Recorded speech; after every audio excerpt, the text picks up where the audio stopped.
Aishama kuni kabajamtoota jalatamtoota hordoftoota madda walaabuu miidiyaa hangafoota dursuun hordofsiin dhageessin.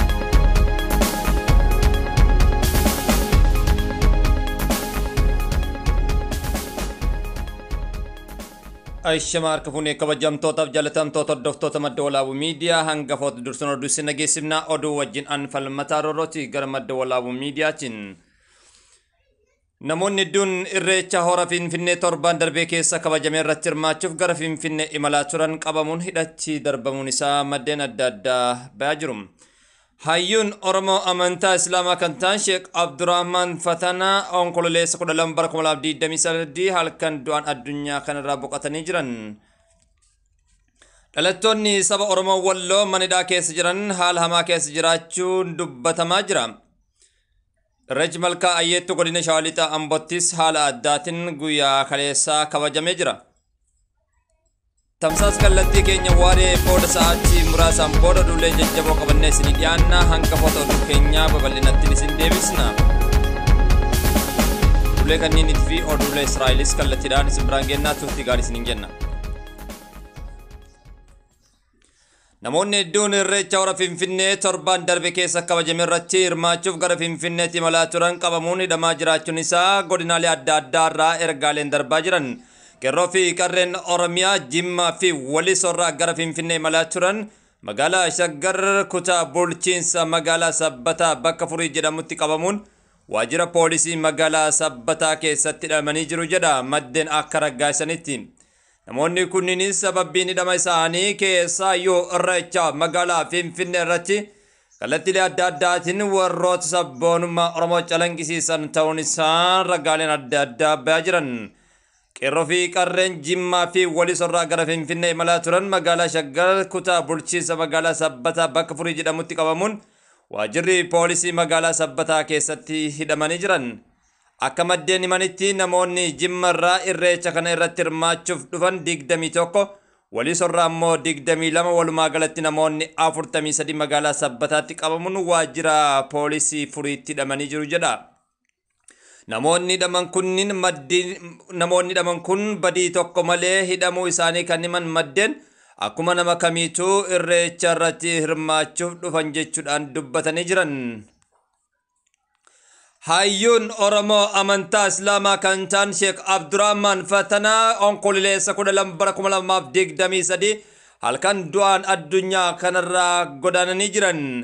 Sheekh Abdurrahman Fatanaa kan dhalatan godina Arsii Lixaa Aanaa Adaabaa Ganda Laajjoo Birbirsaa kan jedhamutti ennaa ta'u Sheekh Abdurrahman Fatanaa umrii isaanii gara waggaa 140tti du'aan addunyaa tanarraa boqotan jedhameera. Boqachuu Sheekh Abdurrahman Fatanaatii fi Jawaar Mohammad dabalatee namoonni hedduun gadda isaanii dhagame karaa fuula Facebook isaaniitiin ibsatanii jiru.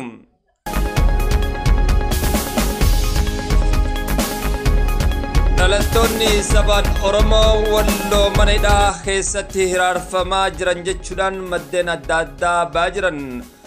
Dhalattoonni saba Oromoo Walloo manidhaa keessa kan jiran dararaan adda addaa lakkoofsaan 300 ol ta'an kallattiilee adda addaatiin miidhaa hamman hin jedhamneef saaxilamanii jiran. Artiistii gameessa dacheen Oromoo Oromiyaaf gammachite artiist Awwal Sa'ad Awwal dabalate hidhamtoonni saba Oromoo murtii malee waggaa 3 turanii jiran. Miidhamaa akka jiranis maddeen garsiisanii jiran. Sa'ad Awwal manidhaa keessatti dhukkubsata akka jiruu fi namoonni ijaan arganis himanii jiran. Artiist Sa'ad Awwal akkuma beekamu bara jijjiiramaa keessatti walleelee warraaqsaa walleessuudhaan sirna wayyaanee fuuldura dhaabbachuudhaan qeerroo Oromiyaa artiistota kakkaasaa turanii fi jijjiirama keessatti qooda guddaa fudhate jechuudhaan keessa beektonnis dubbataa jiru. Artiist Sa'ad Awwal abbaa isaa dhukkubsate gaafachuudhaaf gara Wallootti imalee garasitti qabamuudhaan boodasi hanga ammaatti kallattiidhaan hidhaa keessatti dararamaa jira jedhu maddeen akka ibsanitti. Artiist Awwal Sa'ad artiistii qabsoo Oromoo keessatti sirna imperiyaala wayyaanee qeerroon Oromoodhaa akka mormataniif afaan artiitiin wallisaa turanii fi falmachaa turan keessaa artiist Sa'ad Awwal isa tokkodha. Artiist Sa'ad Awwal artiistii ilmaan Oromoo kutaalee 11 biratti jaalatamaa fi kabajama guddaa qabudha. Oromoo fi Oromiyaadhaafis falmatee jira. Hidhaan isaan hin maltu jechuudhaan yaada isaanis qeerroon Oromiyaa kutaalee adda addaa dabarfatanii jiran. Keessaayyuu dhalattoonni Oromoo Walloodhaa Artiist Sa'ad Awwaliif sagalee ta'a jechuudhaan yaamichi Oromummaa fi sabummaa dhalattoota naannichaatiin godhamee jira. Artiist Sa'ad Awwal yeroo ammaa haalli keessa jiru baay'ee ulfaataadha. Kanaaf ilmaan Oromoodhaa sagalee ta'a jechuudhaan yaamicha kan dabarsan dhalattoota Oromoo Wallooti. Irreechi malkaa ayyettuu godina Shawaa Lixaa Ambootti haala addaatiin guyyaa kaleessaa irreeffatamee jira. Irreechi malkaa ayyettuu irratti uummanni kuma hedduun bahee booda fudhatee jira. Jiraattonni uffata aadaan faayamanii sirna irreechaa kanarratti hirmaatanii jiran.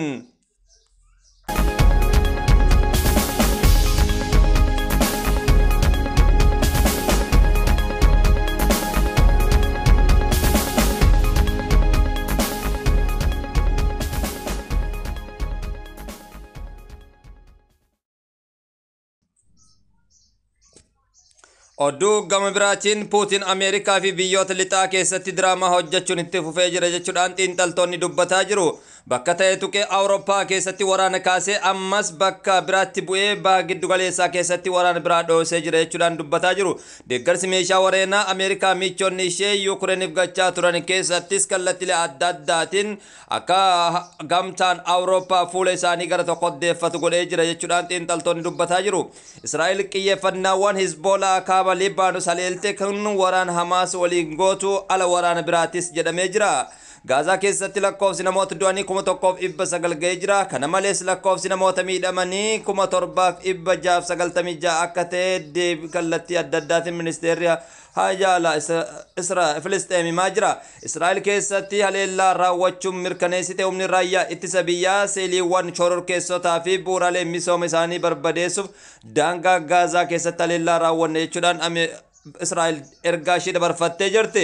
Israa'el Gaazaa keessatti Hamaas hin balleessi jechuun lola qofaaf qophii kan ibsite Hamaas loltoota 30,000 ol qaba jedhamee amanama. Israa'el ammoo loltoota idilee malee humna eeggataa 300,000 qopheessite. Hamaas magaalaa keessaaf alatti hidhattoota loltoota Israa'eliif qormaata guddaa ta'u qopheessaa akka ture himamaa jira. Ofii loltoota Israa'el waraana akkamiitu ishee eeggataanis ammumarraa gaafii guddaa ta'ee jira. Haaluma kanaan kallattiilee adda addaatiin lolli kun cimee itti fufuudhaan guyyaa kaleessa galgalas haleellaa kallattiilee adda addaatiin Hizboollaa Espilaand Xibaba Giyoon Bahar Daaritti argamu sababa walitti bu'iinsa naannoo Amraan gadiitiin dhaabbachuun isaa dhagamee jira. Ogeessi fayyaa dubbisne miseensonni raayyaa ittisaa osoo naannoo sana deemaa jiranii dhukaasni itti banames jedhanii jiru. Biyya Firaansi keessatti hiriirri deeggarsa Filisxeemotaa poolisii fi hiriirtota walitti bu'anii jiran magaalaa iddoo guddoo tan taate Awurooppaa keessaa Faransaayitti hiriirri Filisxeemota mootummaa biyyattii dhoorkee jira. Bittinneessuufis poolisiin gaaza imimmaanii fi konkolaataa bishaanii fayyadamuudhaan deeggartoota Paalestaan guyyaa kaleessaa honkora guddaa biyya Firaansi keessatti geggeeffamee jira. Israa'el Gaazaa keessatti fosfaarii fayyadamuun haaltee jirti.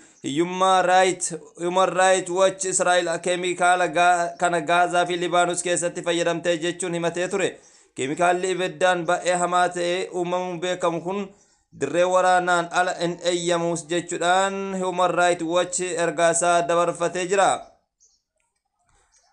Hiriirri deeggarsa Filisxeem addunyaa guututti biyyoota adda addaatti godhamee jira. Erga gareen Hamaas guyyaa sanbataa Israa'el irratti haleellaa raawwatee kaasee addunyaa guututti hiriirri deeggarsa Filisxeem geggeeffamuun itti fufee jira.